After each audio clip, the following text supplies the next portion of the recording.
Savitri, Book 2, The Book of the Traveler of the Worlds,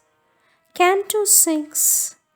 Kingdoms and Godheads of the Greater Life,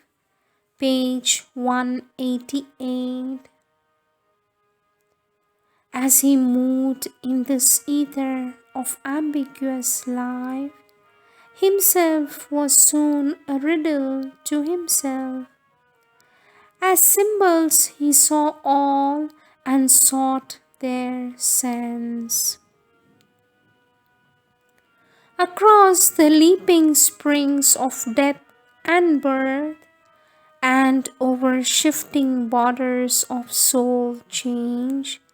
a hunter on the spirit's creative track,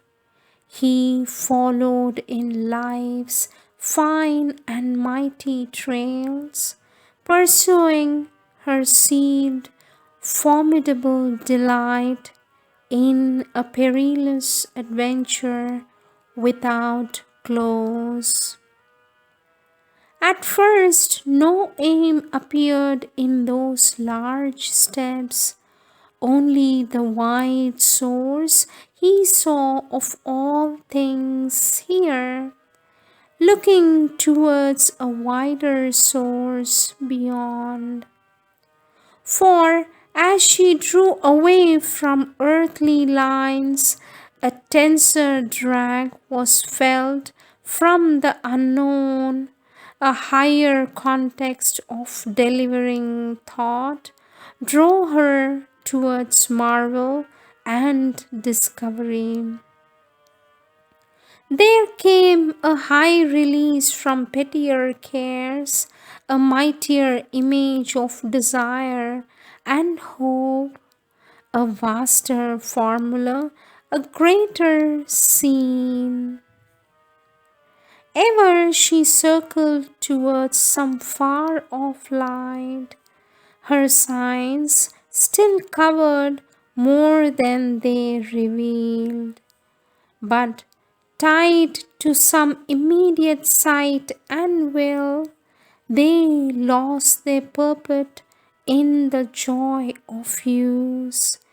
till stripped of their infinite meaning, they became a cipher gleaming with unreal sense.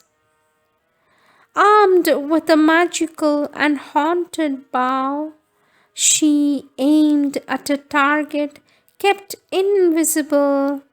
and ever deemed remote, though always near.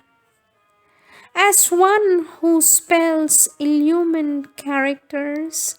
the key book of a crabbed magician text, he scanned her subtle, tangled, weird designs and the screen difficult theorem of her clues, traced in the monstrous sands of desert time, the thread beginnings of her Titan works, watched her carried of action for some hint, read the no gestures of her silhouettes, and strove to capture in their burdened drift the dance fantasia of her sequences, escaping into rhythmic mystery, a glimmer of fugitive feet on fleeing soil. In the labyrinth pattern of her thoughts and hopes, and the byways of her intimate desires, in the complex corners crowded with her dreams, and rounds crossed by an intrigue of irrelevant rounds, a wanderer straying amid fugitive scenes, he lost its signs and chased each failing guess.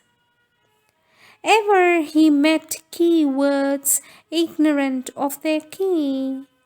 a sun that dazzled its own eye of sight, a luminous enigma's brilliant hood lit the dense purple barrier of thought's sky. A dim, large trance showed to the night her stars, as if sitting near an open window's gap, he read by lightning flash on crowding flash chapters of her metaphysical romance, of the soul's search for lost reality, and her fictions drawn from spirit's authentic fact, her caprices and conceits and meanings locked, her rash, unseizable freaks and mysteried turns.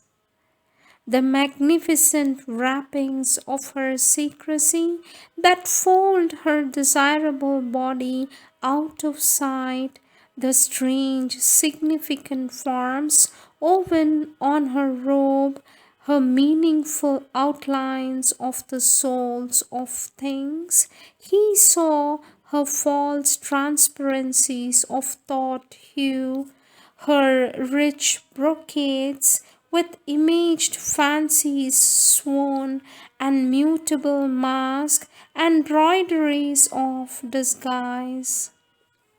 A thousand baffling faces of the truth looked at him from her forms with unknown eyes, and wordless mouths unrecognizable spoke from the figures of her masquerade, or peered from the recondite magnificence and subtle splendor of her draperies.